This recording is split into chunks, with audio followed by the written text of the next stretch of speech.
যারা ইন্ডিয়ার বিরুদ্ধে কথা বলে তাদেরকে এই দেশ থেকে সরিয়ে দেওয়া হয়।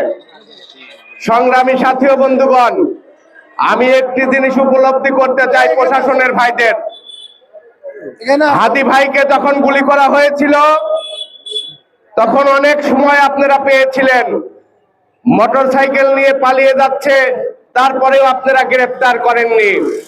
আপনারা মোটরসাইকেলের নেম প্লেট 3 মানুষ নিচে ম্যানহোলের নিচ থেকে উদ্ধার করতে পেরেছেন, কিন্তু হাদিকে যিনি গুলি করেছে তিনি আপনাদের নাকের ডগার সামনে দিয়ে এই দেশ থেকে ইন্ডিয়ায় চলে গিয়েছে।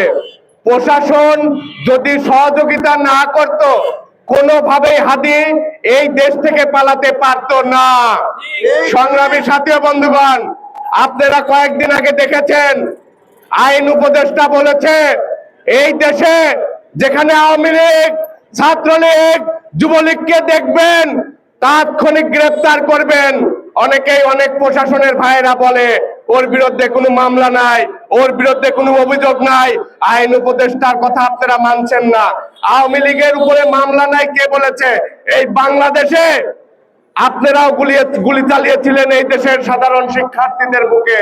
হাজার হাজার মায়ের কোল খালি করেছেন আপনারা। আপনারা আওয়ামী লীগের সহযোগিতা করছেন, এখনো আওয়ামী লীগের পেটেত্তা হিসাবে আপনারা কাজ করে যাচ্ছেন, এটাই আমরা মনে করব। হুঁশিয়ার হয়ে যান। এই চাটমোহরে অনেক সন্ত্রাসী আছে ছাত্রলীগ, যুবলীগের, যারা এই দেশের সাধারণ ভালো মানুষদের ঘুমাতে দেয় নাই। রাতের ঘুম ঘাসের খেতে হয়েছে, পাট খেতে হয়েছে। আপনারা কি ব্যবস্থা নিচ্ছেন?